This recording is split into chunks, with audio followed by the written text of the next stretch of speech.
O profeta Ezequiel é conduzido, não por sua vontade, mas pelo Espírito do Senhor, a um lugar de assombro e silêncio, um vale coberto de ossos, ossos secos, restos humanos espalhados em uma vastidão estéril.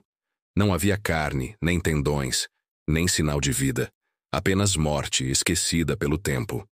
Esse não era um cemitério ordenado, era uma cena de juízo. Cada osso, uma história. Cada crânio, um nome que o mundo havia apagado. Cada costela exposta, o testemunho de um povo que perdera a guerra, a identidade e a esperança. Era Israel em sua forma mais trágica, disperso, exilado, morto.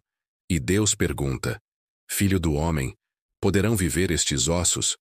A pergunta não busca resposta lógica. Ela rasga o véu entre o natural e o sobrenatural. Ezequiel responde com reverência: Senhor Deus, tu o sabes. Então vem a ordem divina. Profetiza sobre estes ossos. Não é uma ordem para enterrar, nem para lamentar, mas para falar, para liberar a palavra viva do Deus eterno. E Ezequiel obedece. Ele profetiza, e o impossível começa a acontecer. Um som, um ruído, um estremecer. Os ossos começam a se mover, a se procurar, a se alinhar. Crânio com coluna, costelas se juntando, braços encontrando seus ombros, pernas se reconstituindo. E depois, carne, tendões, pele. Mas ainda não havia vida. E Deus diz: profetiza ao Espírito. Ezequiel o faz. E o Espírito vem dos quatro ventos, e sopra. E aqueles corpos se erguem, não como indivíduos dispersos, mas como um exército. Um exército poderoso, ressurreto, vivo. A visão do Vale dos Ossos Secos não é apenas uma cena apocalíptica. Ela é uma mensagem teológica profunda, uma declaração do poder da palavra e do Espírito.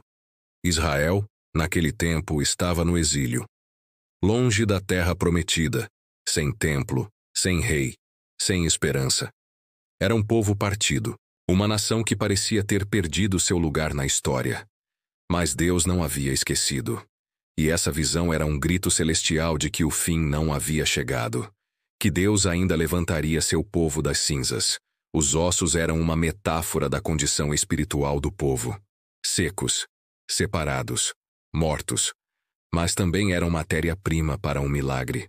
Porque Deus não precisa de estruturas para reconstruir. Ele começa do nada. Ou melhor, ele começa do que foi descartado, do que ninguém mais acredita, do que não tem mais forma, do que perdeu o fôlego. A restauração começa com a palavra. Não há ressurreição sem profecia. Não há vida sem voz. E o Espírito vem após a palavra. Porque a ordem divina é clara. Primeiro profetiza aos ossos, depois ao vento. E o que era impossível se torna inevitável. Mas a visão não termina aí. Deus conduz Ezequiel para além da restauração física. Ele mostra que o plano divino é mais profundo. É mais do que carne e osso. É mais do que retorno à terra. É sobre a restauração da identidade espiritual de um povo. Deus promete uma nova aliança. Não como a do passado, quebrada tantas vezes, mas uma aliança de paz, eterna, inquebrável. Porei o meu espírito dentro de vós. Ezequiel vê que não é só sobre reviver. É sobre habitar. É sobre Deus morar com seu povo. Não em templos de pedra, mas dentro deles. Essa promessa ecoa em toda a Escritura. O tabernáculo no deserto, o templo de Salomão, a glória que enchia o Santo dos Santos.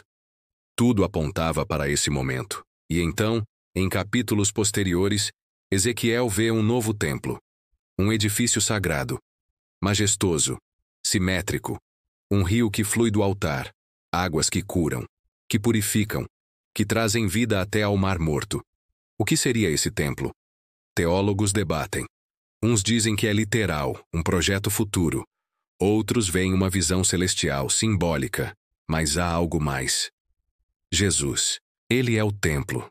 Ele é o lugar onde Deus habita com os homens. Ele mesmo disse: destruí este templo e em 3 dias o levantarei. Falava do seu corpo.